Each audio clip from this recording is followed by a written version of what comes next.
This week, we talk about 3 ways to maximize your network cabling.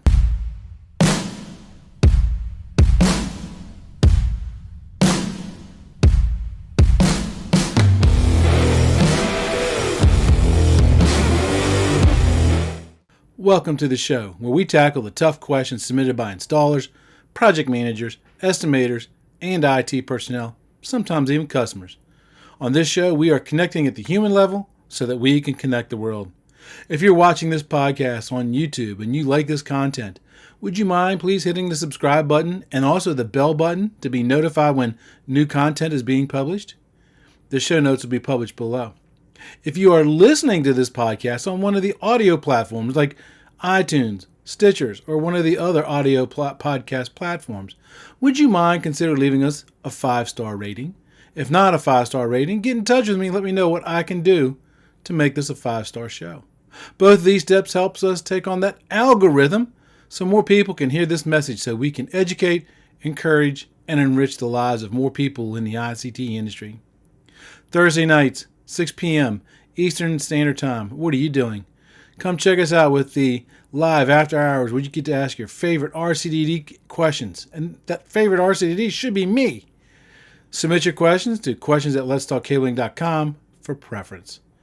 And finally, while we provide this content free of charge, and we always will, if you would like to support this channel and have additional access to information, check out our QR code, or you can buy me a cup of coffee, or schedule a one-on-one 15-minute Zoom call, after hours, of course.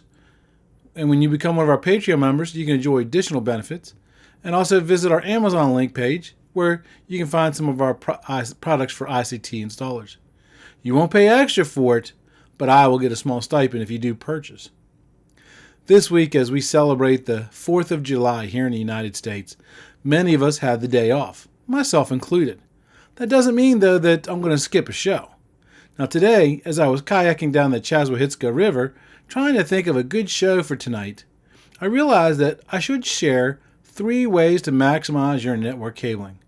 I presented this at the Bring Your Network Outdoors All Day webinar event.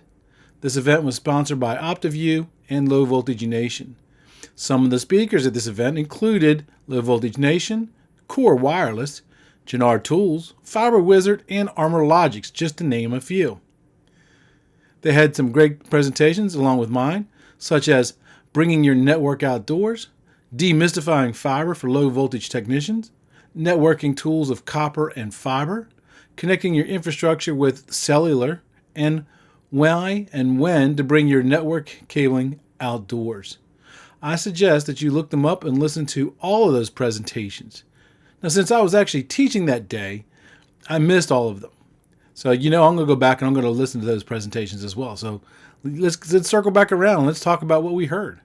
So this is an encore presentation of that event, and I certainly hope you enjoy it. And now, listen to the show.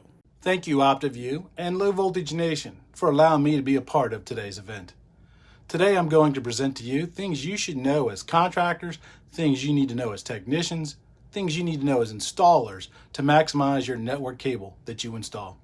By the end of this presentation, you will have a better understanding of the critical items that will make you more successful, that will make you more efficient, and make you more knowledgeable as an ICT professional.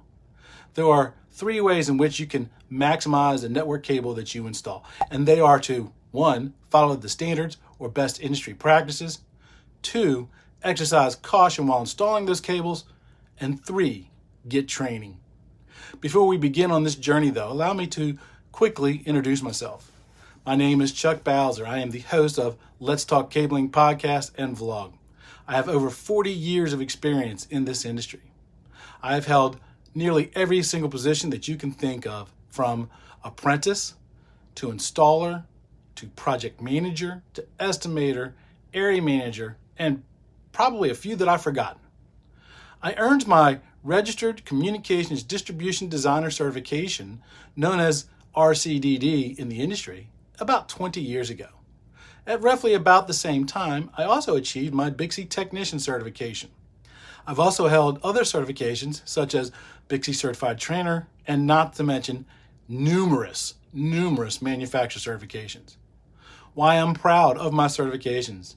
I feel that my true learning, probably like you do as well, comes from making mistakes in the field and learning from those mistakes.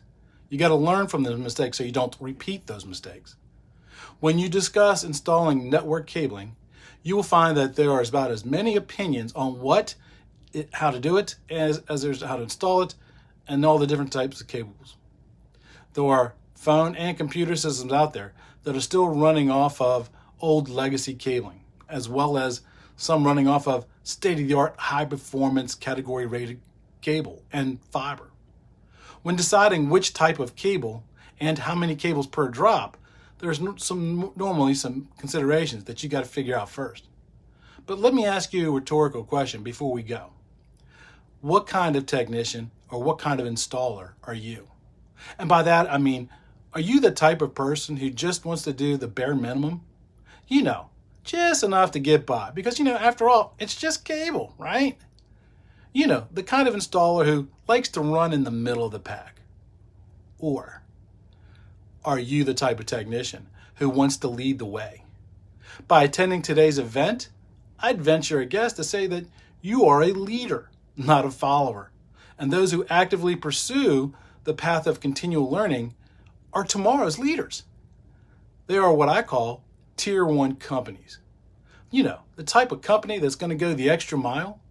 Those kinds of companies do not have competition, and thus they can demand higher rates for their products and their services, which means they can pay their technicians better, which means the owners make more money. As an ICT professional and a content creator, I've witnessed both types of these technicians firsthand. I get asked a lot of questions, from installation to certification to estimation to project management. Anytime I get asked a question, though, I have to carefully think about the response that I want to give. I got to think about that person and what's the true intent of their question. Because there are 4 ways that I can answer any given question, right?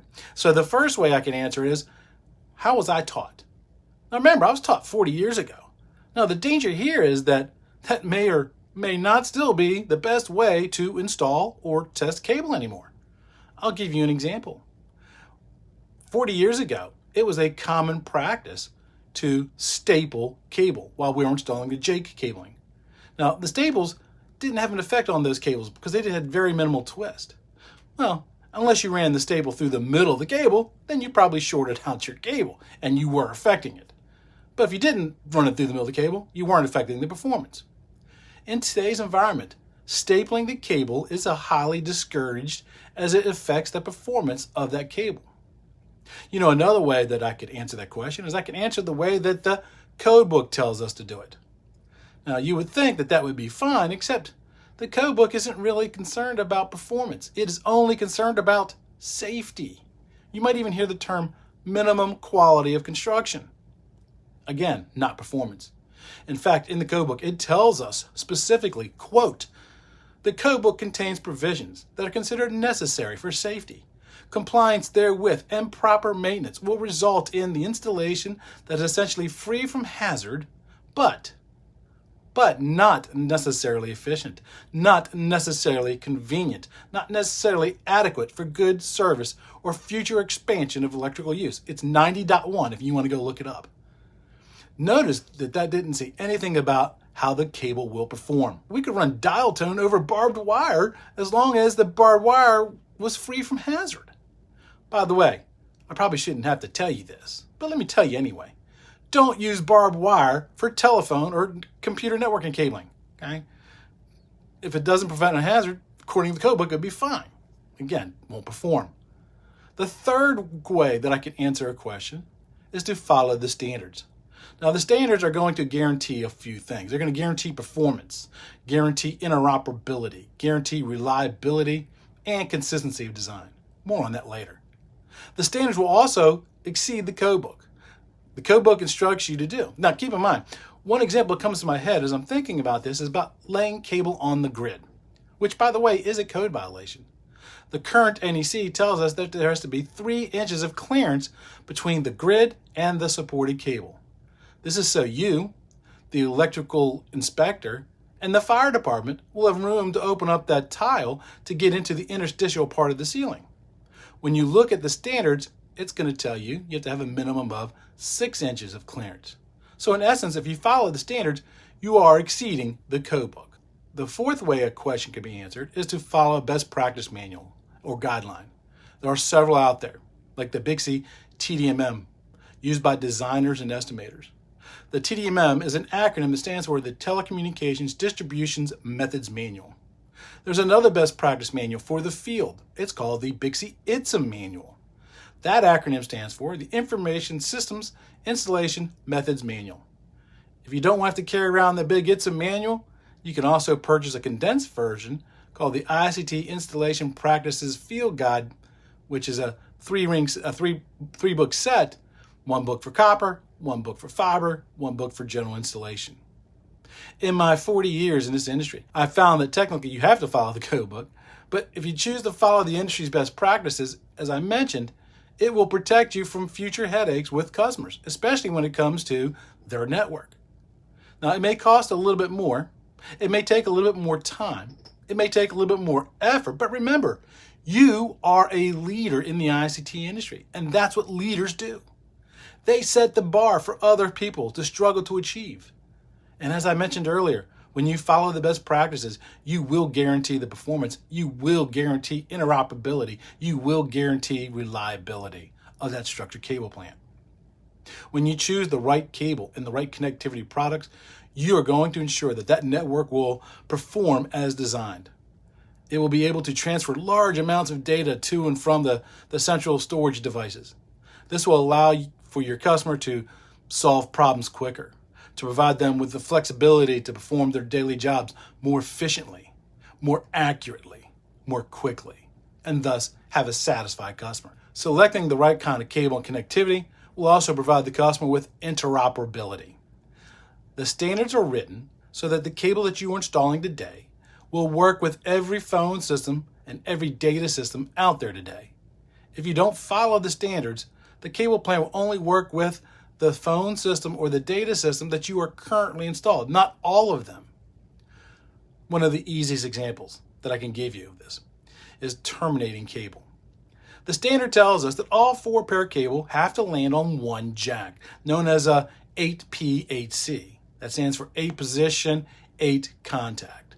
Now for us old installers, we like to call them RJ45s.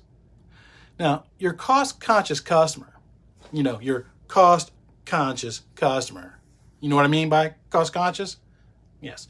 When they find out that there's 4 pairs inside that cable and their phone system, their computer system, only needs 1 or 2 pair to work, they will tell the installer to split that cable out into 2 different jacks, usually putting the blue and the orange on 1 jack and then the green and the brown on the 2nd jack.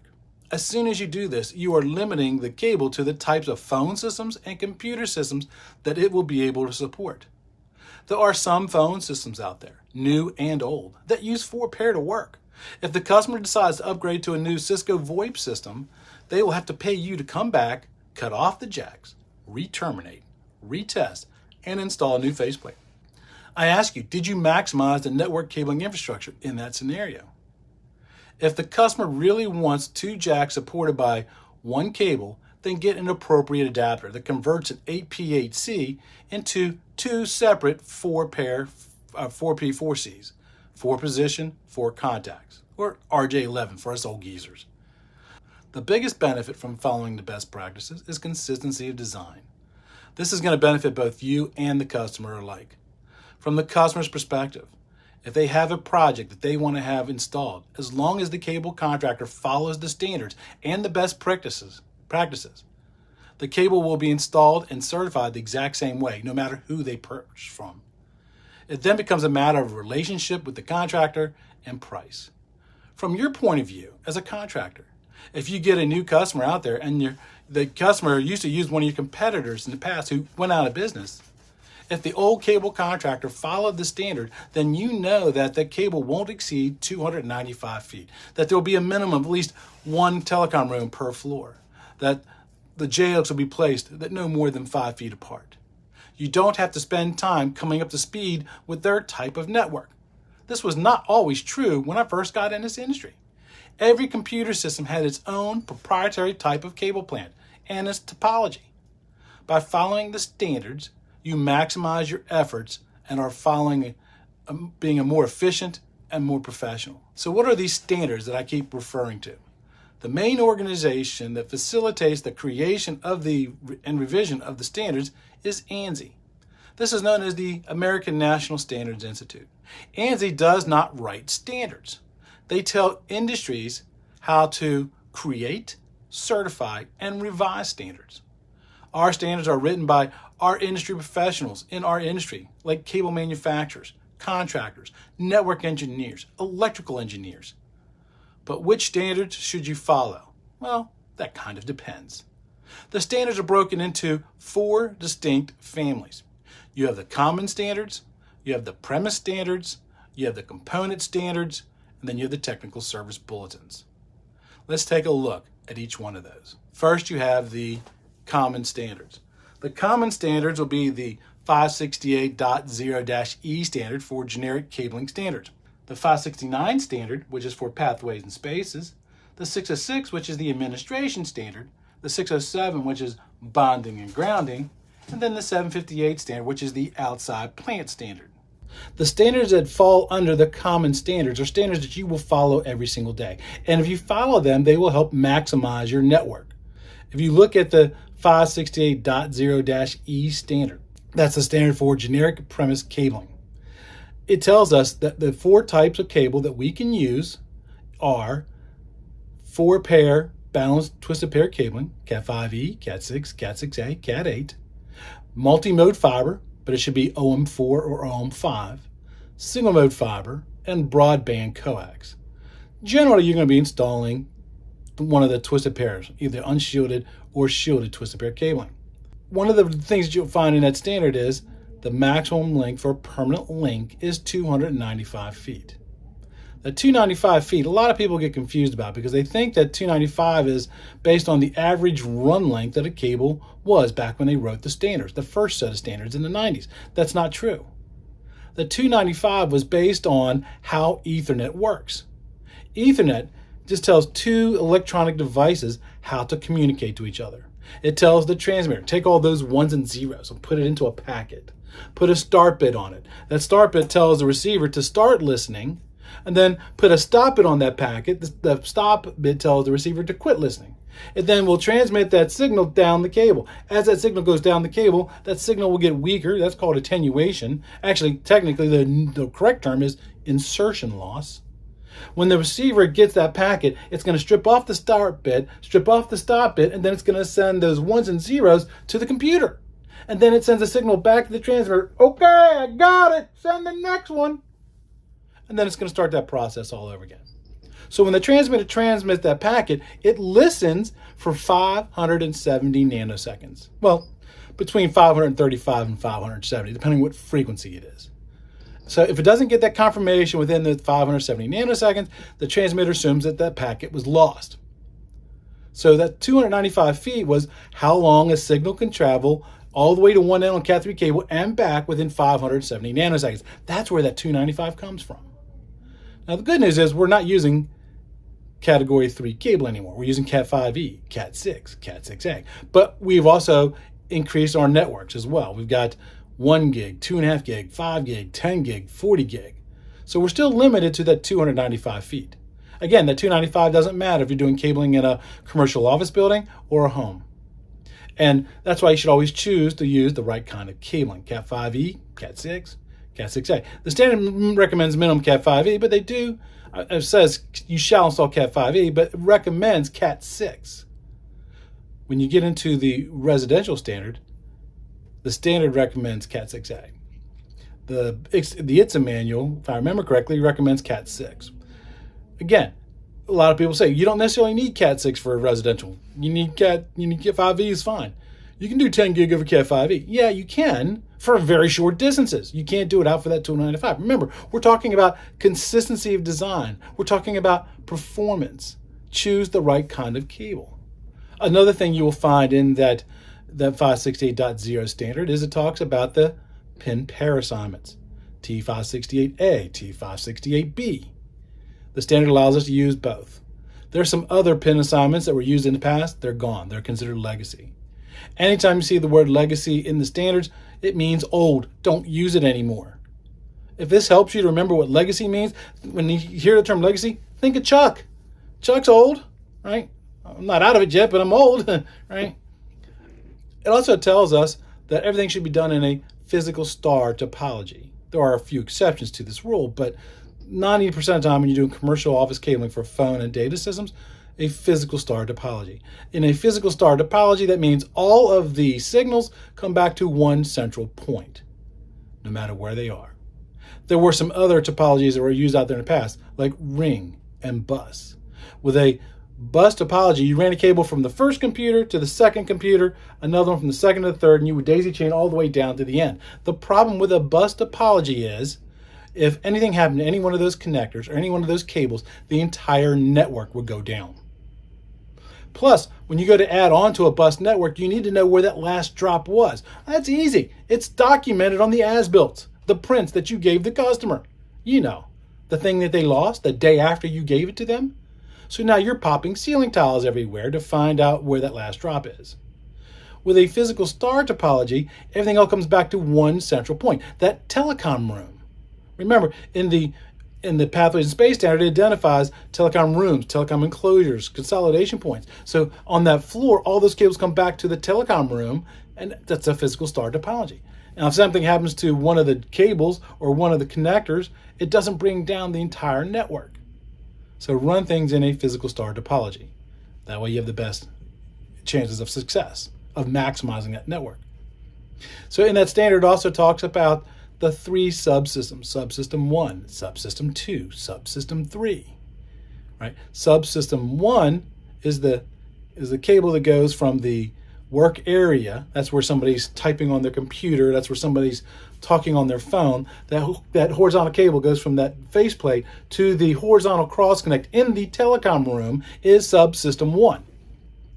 The cable that goes from the horizontal cross connect. Now, the horizontal cross connect can be a 110 block. It could be a patch panel. It could be a Bix blocks for my Canadian folks, right?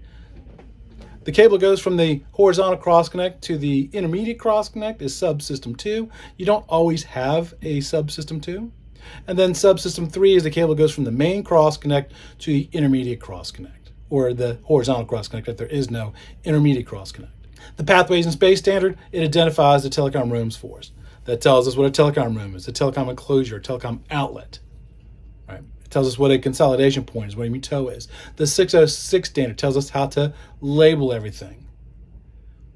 If you follow that standard, here's a tip. When it comes to labeling, most people will fall into one of about 4 categories when it comes to labeling. They'll either label them sequentially, drop number 1, drop number 2, drop number 3, drop number 4, or they will label them by the room number, which I've never really understood because room numbers change. Or they'll come up with some numbering sequence all on their own, and they're the only ones who know how to decipher because they got the magic decoder rings. If you follow the standards, the standard makes it so easy. It's going to make you more efficient. So, for example, let's say that you've got a customer, and this customer has a single telecom room, multiple telecom rooms on one floor. If you label by the standards, your faceplate would say, for example, that if it's depending on which classification it falls under. So if you label by the standards, the standard tells us that when you look at that rack, you should label the patch panels by the rack unit they're sitting in, or by A, B, C, and D, and then use the numbering already on the patch panel. So on a 7-foot rack, rack unit 45 is going to be the very top position of that rack. So you put a label with your Brothers Solutions labeler or your Brady labeler or whatever labeling system you have, type out 45, put that on the panel, and then use the number 1 that's already on that panel. And then you label it out on the field 45-1, 45-2. Now the advantage here is, number 1, those labels never fall off that patch panel because they're printed on there from the manufacturer. The only one that might fall off would be the really small one that says 45. Now, you don't necessarily have to do it by the rack unit number, although that is what they kind of hope that rather you do. But you can also do them patch panel A, patch panel B, patch panel C. That works too. So it'd be A01, AO2, AO3. In the bonding and grounding standard, that's going to provide you for the safety. Again, you're going to follow all those standards no matter what type of premise you installed in. When you go to the premise standard family, the premise standard family, for example, the 568.1 standard, that is for commercial office buildings. That's where it's going to tell us that we should be running at least a minimum of 2 of those recognized cables to every work area outlet. One is for voice, one is for data. Right? It also tells us that all 4 pair have to land on 1 jack. Again, no modifications should be made to the cable plant. If they are done, they should be done external to the cable plant. I mentioned earlier that the standard says that all 4 pair have to be terminated on 1 for APHC. If they want to split this out into 2 jacks, just send them the dual RJ11 splitter. You just plug this into the front of it, boom, you now have 2 jacks. And if they decide to upgrade to a VoIP system, all they got to do is just disconnect and look, they're back to the standard compliant cable plant. Again, see, if you follow the standards, it makes it easier. But some people say, but Chuck, I make more money if I go back out there to cut off all those jacks and re-terminate and retest. That's thinking like the other type of technician I was just talking about at the beginning of this show, right? You want to be the leader. You want to be the difference. Thinking about what's best for the customer, right? The customer doesn't always think about what's best for them. So if you tell them if they want to split it out, no, the best way to do that is to put in an APHC, and wherever you need 2 jacks, we will put in an adapter. That way, when you upgrade to a new VoIP system or upgrade to a new computer system, you don't have to pay me to come back. You're looking out for the customer, and that customer will remember you. That customer will use you on future projects. That customer will choose you even when your price is more expensive than other people because they trust you. They know that you're looking out for their interest. Again, follow the standards. In the residential standard, the residential standard talks about how to do cabling in homes and multiple dwelling units. It recommends that you should do a category 6A cable in the standards. Again, some people try to tell you, well, Chuck, you don't need Cat 6A. Again, when you're running cable in a home, it's not as easy as running a cable in a commercial office environment where you just literally lift out the ceiling tiles. Do you want to go back and redo that twice? I know I don't. I'm pretty sure you probably don't either. Right? In the data center standing and the industrial standing, they all have requirements specifically to the environments. Hospital standards. In a commercial office building, you might get contracted to do cabling for voice, data, security, access control, AV. In a hospital, you'll get asked to do the cabling for the same types of systems, but you will also have to do cabling for nurse call cabling, patient monitoring cabling. That's why there's different standards for different types of buildings. So make sure you follow the standard for the type of building you're in. Going over to that third family, the component standards. As installers in the field, you don't necessarily really have to worry about them. Those are really designed more for manufacturers. That tell manufacturers what size the port has to be on that connector. Do you care what size that port is? No, as long as your patch cord plugs into it, right? It also tells us how reliable that has to be.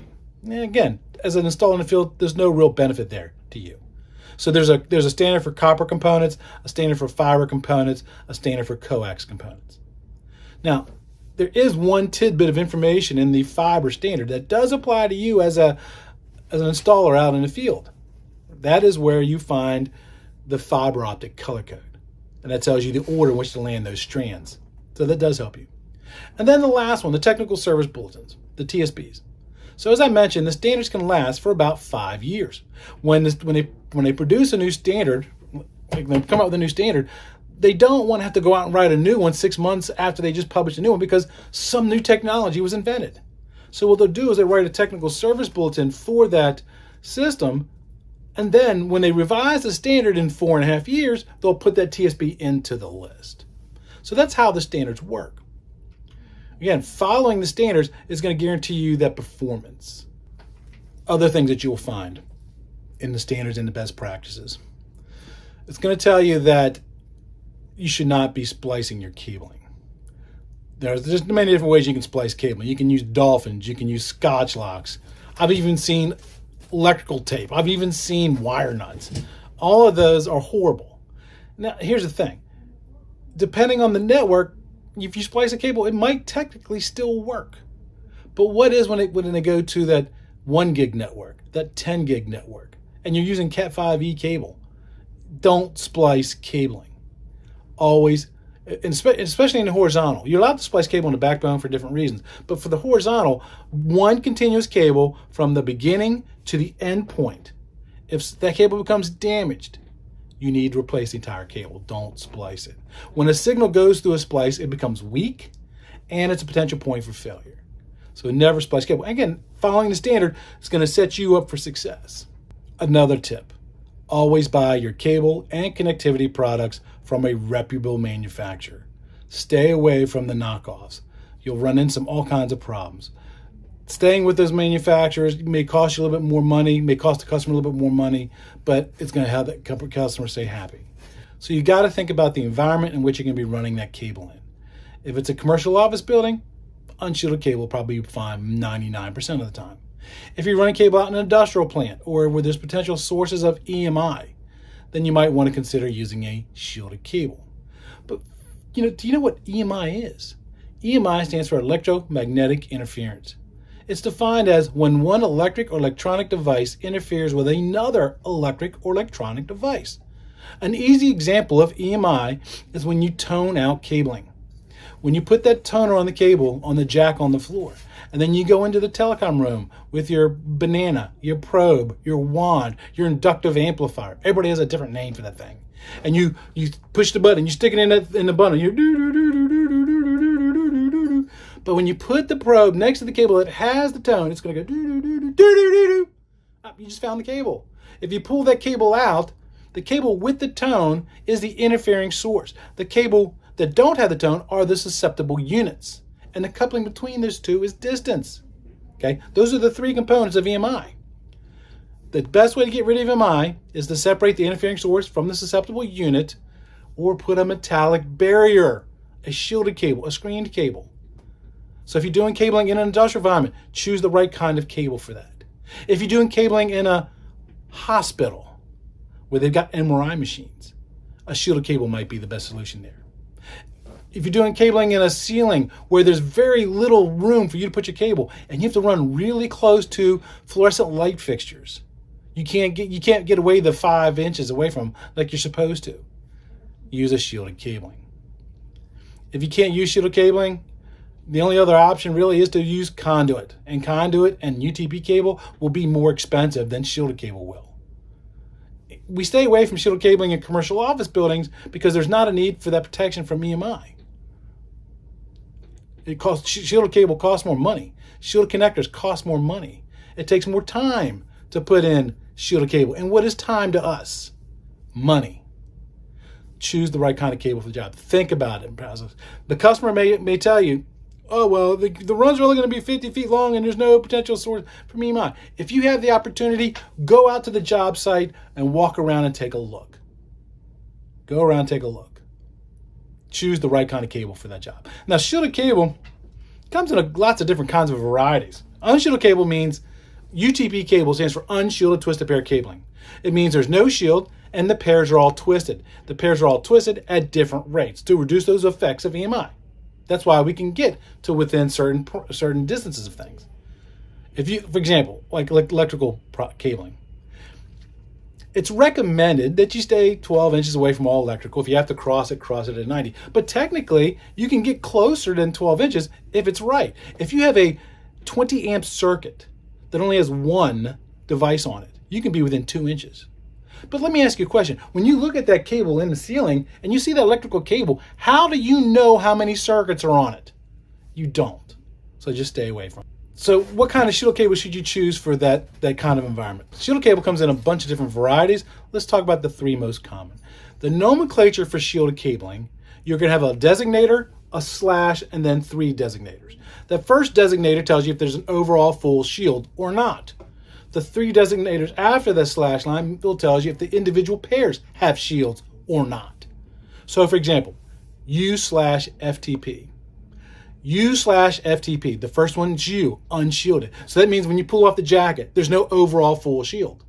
But when you pull the jacket off, you got the 4 pairs inside, but each of those 4 pairs has its own shield. Right? Another example is a F/UTP, probably the most common. That means when you get underneath that jacket, you're going to have an overall full shield and a drain wire. You have to have a drain wire as well. Once you take off that shield, you'll have just 4 pairs. Each of those pairs don't have shielding. Which one's going to be right for the scenario? There's actually, there's actually one where it's S/FTP. It's got an overall shield with a drain wire, and then when you take off that shield, each of the 4 pairs has a huge shield around. It is the Mac Daddy of shielded cabling. So if you got an industrial plant where it's got a lot of environment, a lot of EMI, that might be the cable for you. Better put in some extra time for terminating that cable though. Just saying. There's a lot more things in the standards than I could go over in just the time that I've been allotted here today. There's a lot of great resources out there. I'll talk more about them when I talk about the training. Let's shift to the next thing that you can do to maximize that network cable that you're installing. How you actually install it. Your number one duty while you are installing cable is to keep the cable from getting kinked, crushed, stepped on, painted, burnt. You want to keep that cable in as pristine condition as possible, right? The performance is based on the relationship of those pairs, how they're built at the factory. If you do anything to change that relationship, like for example, if you staple a cable, that staple crushes the cable and brings those 4 pairs closer together again, they're going to start interfering with each other. Any physical damage to the cable plant can cause you problems. I just did a show last night with Mike Panaki of Network Protocol Specialist, and we were talking about cabling, testing cabling, and how it shows up in test results. And I mentioned during that show, a lot of times I've seen when we were installing cables, we would install them before the drywall was put up, and then the drywall was put our cable on. If the cable gets crushed between the stud and the thing, that's going to change the effect of the performance of that cable. It's bringing those pairs closer together again. If it doesn't damage those cables. Another thing that you got to think about is the temperature of the cable, the temperature of the environment that you're putting the cable in, the temperature of the cable that you're storing the cable in. Now, most manufacturers will give you recommendations on if it gets below a certain degrees, you got to wait 24 hours for it to warm up. Follow your manufacturer's instructions, okay? But I'm going to tell you right now, if you pull a cable that has been frozen, it doesn't have to be frozen. It just has to drop below roughly about 50 degrees. What happens is that jacket becomes brittle, and then as you pull the cable, it will crack, flake, and fall off. Now, I've done projects in the middle of the winter before. And a lot of times they were big projects. And we would have a Connex box on the job site. We would store our cable out in the Connex box. Because we knew if we stored 200,000 feet of cable up on the job site, some of it would eventually walk off. Because somebody would go take a box of cable and say, oh, look, I can use this to, wire up my mufflers. Right? And then that $600 box of cable is gone. So we would have kept them locked up in the Connex box in the wintertime outside. Now, if we brought them in that day to start pulling, the jacket would be frozen. If I start pulling cable, like I said, it would damage that cable. So what you want to do to ensure that that cable's not damaged is if you know you're pulling, let's say, 30,000 feet of cable a day because you've got 2 8-people crews. In the morning, bring up the cable that you're going to be pulling tomorrow and let them start warming up on the job site. Now, I can hear you now, but Chuck, I'm in Southern California. We don't have cold days. Yeah, how about if you pull cable inside of a meat locker? Right? That coldness will damage the cable. And here's the kicker. You might lose your warranty. You might actually lose your warranty. So when you start running the cable, right, you want to make sure that you run the cable and you do everything you can to protect that cable from getting damaged. I know Jannar Tools is going to be on the show today. If they haven't already come on before me, they'll be on after me. Jannar's got a lot of cool stuff out there. One of the things they have is, and I don't remember the name of it, it's a small little pulling wheel, and you can attach it in the ceiling, and as the cable comes up, you can go across that wheel and then pull in the ceiling. No damage to the cable. There's a device called a ceiling stingray. You can put it in a corner of a ceiling tile. So instead of your cables running across those sharp edges of the ceiling grid, you got that nice smooth plastic surface, and then you can pull it right in. They also make spillways that you can attach to a conduit. So that way when the cable comes out of that sleeve, those bottom cables aren't on that hard edge. They got that nice little spillway coming out of it. But even if you don't spend the money on these nice devices, cardboard works pretty well too. Yeah, it does. You also want to make sure that you pull the cables with steady tension. Now you hear, well, you're not supposed to put more than 25 pounds of tension on a cable. How does this really translate to you? For your shorter runs, it doesn't. But your longer runs or change of directions, pro tip here, you might want to do what's called a pulling station. Somewhere in the middle of the run, open up a tile, pull a loop out of the ceiling, put your apprentice there, and tell your apprentice, when this loop starts getting pulled that way, you start pulling this way. When that stops, you stop. Right? You can use it for change around direction. You're minimizing the wear and tear you put on a cable. You pull too hard on a cable, you will change twist rates, you will stretch the copper, which changes the electrical characteristics of the cable. You might even break conductors. And you'll find that when you go test cabling, when the customer's moving in, and you got literally hours before they want to use that device. You also want to make sure that you run the cables at the same level in the ceiling. One of the first things you should do when you get out on a job site, before you start pulling cable, is walk around the job site, look around in the ceiling. What height did the electricians mount their stuff at? What height is the sprinkler mounted at? And mount your cables at a height that doesn't match one of theirs. Because if you got ceiling ducts and you mount yours at the same height as the ceiling duct, every time you come to that duct, you got to go up and over that duct. But Chuck, it's only 1 foot, 1 foot up, 1 foot down. It's only 2 feet. Times the number of cables. If you've got 250 cables going down that hallway, 250 times 2, there's half a box of cable. There's $300 that wasn't in the bid. So find out what altitude all the other stuff is at, and then make sure you don't match them. Don't allow your cables to drape over or lay on anything that you didn't install. You'll see it a lot. You'll see they'll lay them across the ducts. You'll see they lay them on the ceiling tiles. They lay them on the red iron in the grid. Provide your own support. Right? You have lots of options out there. You have J-hooks, or also known as open top carriers. You have ladder rack, cable tray, basket tray. There's wire mold. There's all kinds of devices out there. You're professional, put it in professionally. Keep that cable from getting damaged. If your cable is laying across sprinkler pipes, the sprinkler contractor will cut your cables. Even if you were there first, they will cut your cables. So make sure that you do everything you can to minimize that damage to the cable. Another thing to do to protect your cable, when you're setting up your pulling stations, secure your work area. Caution tape, cones, ladders, apprentices, right? Because when you got your slack worked out, the contractors, and you know who's worse with this? The sprinkler guys. They'll walk their lathing cart right across your cable. They just damage your cable. Protect your work area, right? Just block it off so they can't come across it. And then when you're done pulling, put the cable in the telecom room for the day.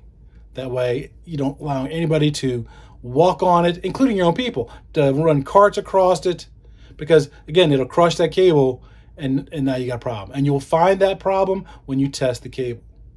Let's talk about some of the things that you can do that will damage your cable. Tie wraps and Velcro. Tie wraps and Velcro. And typically, as low voltage installers, we like to use a combination of both. We'll like to use tie wraps out on the main runs and then Velcro in the closets. Some companies choose to use Velcro everywhere. To them, kudos. More expensive that way, but you get less chance of damaging the cable. If you put a tie wrap on a cable bundle, and you want to make sure that when you pull the tie wrap snug, that you can still spin the tie wrap on the bundle. Okay? You should not deform the jacket of the cable. And then that way, you know that you're not damaging cable. Also, pro tip 72, cut the tie wraps flush. Nothing hurts more than somebody who doesn't cut the tie wraps flush. Oh, and another tip, after you cut the tie wraps, spin it so the button ends up behind the bundle where you can't see it from where you're standing. It's all about aesthetics. Makes it look nicer. My preference though, Velcro. It is nearly impossible to over-crimp a cable with Velcro. You notice I didn't say it was impossible. I said it was nearly impossible. There is one type of Velcro strap that's a strap that has a plastic rectangular shape on it. You run it through and you pull it back. Those ones you can over-crimp if you pull down on them. I think Velcro is the better option because it's re-enterable. It doesn't crush the jacket 99% of the time. But it does add a cost to the job. Whether you're using ply wraps, whether you're using tie wraps or you're using Velcro, Use rated products for that area. If it's a plenum rated area, like in a ceiling, you got to use plenum rated tie wraps, plenum rated Velcro. Don't go by the color. You used to be able to tell if a tie wrap was plenum because it used to be maroon. Not anymore. You can buy white plenum rated tie wraps. You have to Velcro. You could buy maroon colored Velcro that's not plenum rated. So go by the packaging.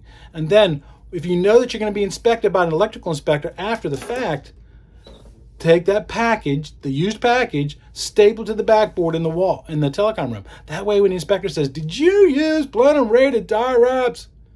You can pull the bag off the wall and you can show them. Yep, see, look, plenum rated, there it is. I learned a long time ago. You don't say, well, yeah, see, here's the PO. See, on PO.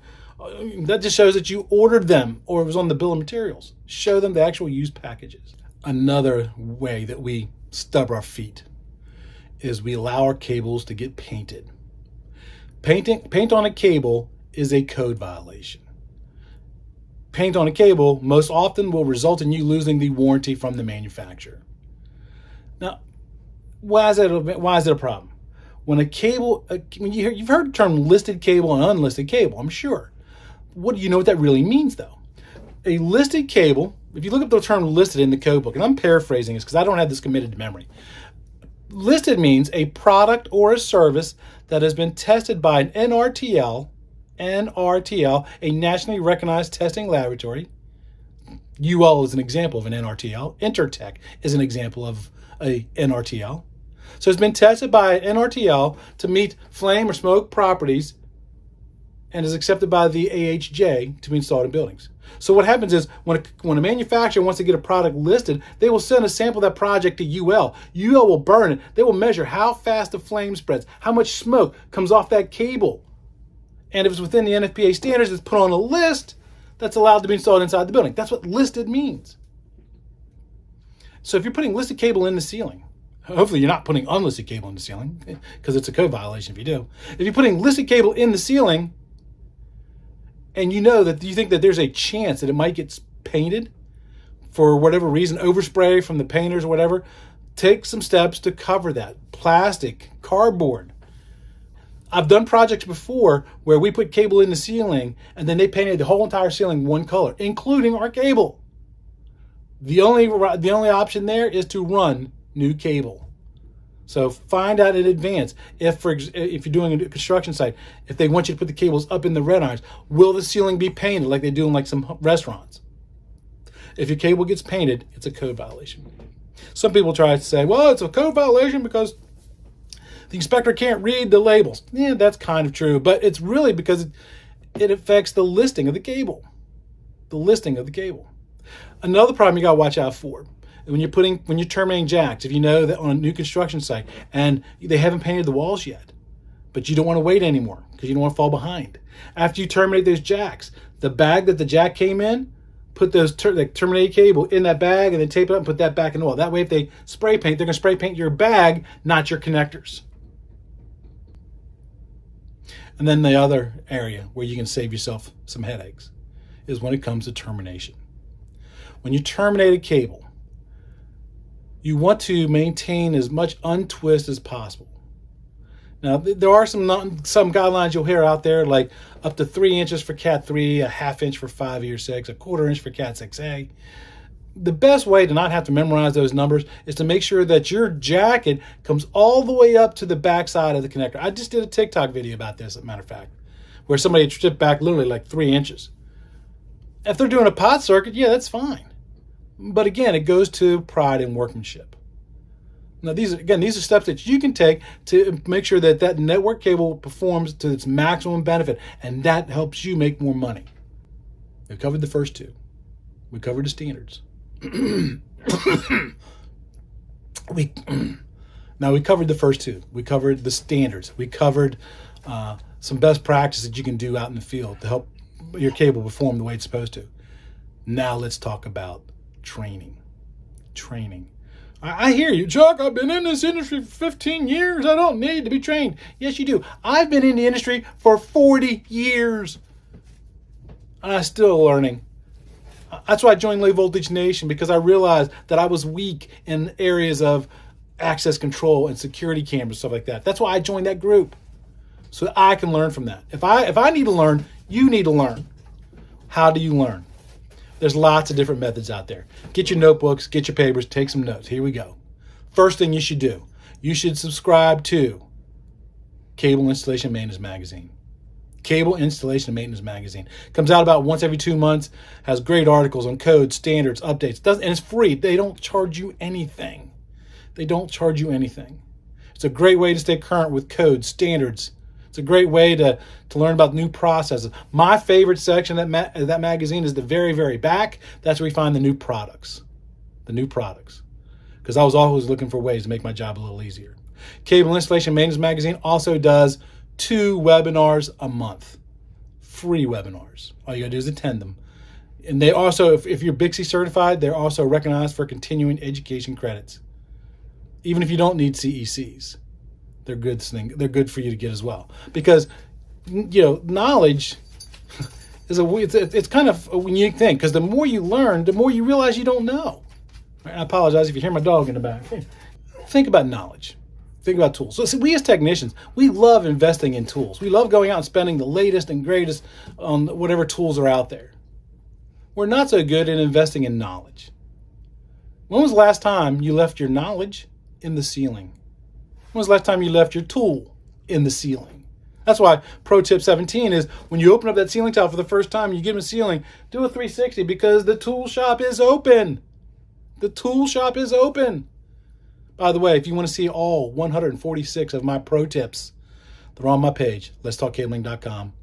Just click the pro tips, you'll find them. If you have a pro tip you want me to add to that list, send it to me. I'm always looking for additions to the pro tip list. Another way of training. A lot of the manufacturers have free training out there as well.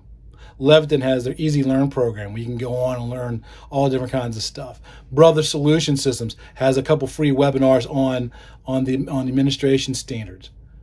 A lot of the manufacturers have free training on there. All you got to do is invest time. And then there's the certification route. The certification route, there's lots of companies out there offering certifications. BICSI has their installation program. Light Brigade has a certification program. The FOA has a certification program. CEDIA has a certification program for AV technicians. You get into the whole debate of, well, do you need to be certified or do you not need to be certified? A certified person doesn't mean that they have more knowledge than somebody who's not certified. All that certification means is that they have proven to a third independent person that they have the knowledge, they have the skills. That makes you a better candidate when it comes to hiring. That makes you a better candidate for promotions. Because it shows that you are committed to this industry. Remember, we talked about this earlier. Are you the middle of the pack? Are you the leader of the pack? Invest in yourself. And investment doesn't necessarily always mean money. Sometimes it's just time. Time. There's a lot of great podcasts out there. Let's Talk Cabling is one of them. Go check it out. Another one is Wise Solution. There's STI has a podcast. Brother Solutions has a podcast. Low Voltage Nation has a podcast. It's a great, when you're sitting there terminating jacks inside the closet, put on your headphones and be listening on how to learn. Multitask. You can do it. You can do it. Invest in yourself and get training. If you have the money, invest in books as well. I mentioned earlier that BICSI has their manuals, the ITSA manuals. And one of my favorite, and I refer to these things every single day, is the pocket field guides I just told you about. One is for general guidelines, one's for copper, one's for fiber. When I get asked questions all the time, this is my go-to resource. My go-to resource. I do have copies of the ITSA manual. I do have copies of the TMM. I have copies of the standards. Knowledge is power. Knowledge is power. Don't forget that. Don't wait for somebody else to invest in you. Okay, I made that mistake. I spent the first half of my career waiting for my company to send me to training. But I was always told, well, I can't pull you off that job site because we're doing a cutover. I can't pull you off that job site because the customer will get angry. At some point, I took my own future in my own hands. Yes, it might cost you some money, but you become a better person. You become a better person, a more knowledgeable person, and somebody who's worth more money. And when you start learning, you realize how much you don't know. And when you start applying things that you learn, your network cable that you're going to install will be better. And again, that makes you that tier 1 manufacturer, tier 1 installer, tier 1 technician. I want you to be the best that you can be. Not because it benefits me. I'm retiring soon.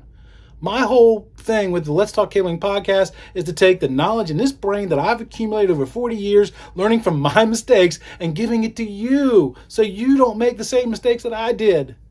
I'm trying to put you in a better position than I am.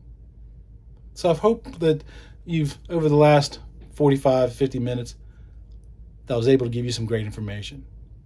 If I did, shoot me an email. Shoot me a text, because that's the wind underneath my wings. When I know that I'm making an impact in somebody's life, when I'm helping somebody become a better technician. That's it for this episode of today's podcast.